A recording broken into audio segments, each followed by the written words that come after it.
Eu devo admitir logo de princípio que a aula de hoje não é a aula mais interessante do nosso curso. Entretanto, o assunto é muito importante para que você consiga ler escritos em grego koiné. A aula de hoje fala sobre os verbos contraídos, que são os verbos cuja raiz termina em vogal e que sofrem algumas alterações. Quando a vogal da raiz é somada à vogal da terminação, essas duas vogais sofrem uma contração. E aí então é por isso que essa aula tem esse nome e nós precisamos aprender essas regras, a fim de reconhecer os verbos quando os lermos em algum escrito do grego koiné. Em primeiro lugar, nós veremos os verbos cuja raiz termina em alfa, que terão a sua forma de aparição no dicionário como alfa, ômega, por exemplo, o verbo timao, ele aparece dessa maneira no dicionário, mas na hora de fazer a sua conjugação, você deve obedecer as seguintes regras.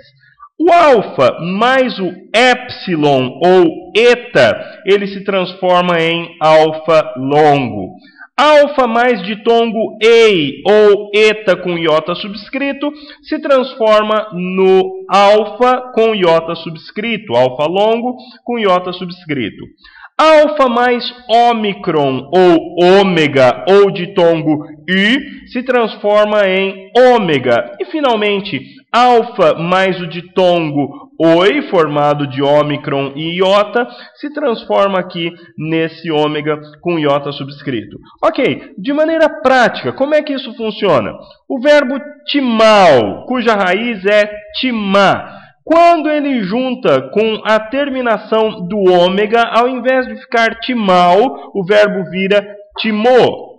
Quando junta com a terminação eis, em vez de ficar timaeis, a conjugação correta fica timás ou timás. Timaei vira timá. Timaomen vira timomen. Timaete vira timate. Timausi vira timosi. Isso por quê? Porque esse verbo termina com, a raiz desse verbo termina com uma vogal, e vogal mais vogal sofre uma contração de acordo com essas regras que nós vimos anteriormente. Então essas são as regras para contração dos verbos cuja raiz termina em alfa. Os verbos cuja raiz termina em epsilon sofrem as seguintes contrações. Epsilon mais epsilon se transforma em ditongo ei. Epsilon mais ômicron se transforma em ditongo i. Epsilon mais ditongo ou vogal longa permanece o ditongo ou a vogal longa. Então, por exemplo, epsilon mais ômega permanece o ômega. Epsilon mais eta permanece o eta. Epsilon mais ditongo permanece o ditongo.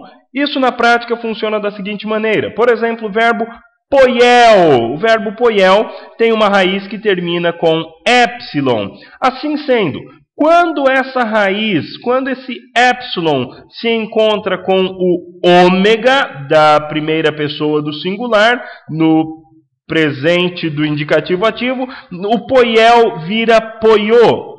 O poieis vira poieis. Poiei vira poiei, poielmen vira poiumen, poiete vira poieite e poieusi vira poiusi. Rapidinho para não terminar o tempo. Os verbos cuja raiz termina em ômicron sofrem as seguintes contrações. Ômicron mais epsilon ou ômicron ou ditongo i vira i. Ômicron mais eta ou ômega vira ômega. Ômicron mais ditongo ei, ou eta com iota subscrito, ou ditongo oi, vira oi. De maneira prática, o verbo deló, com as contrações, vira delô, delois, deloi, delimen, delite e delice.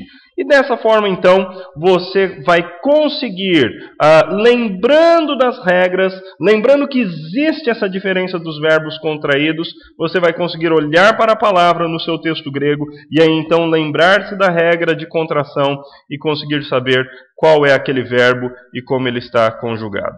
Obrigado e até a próxima.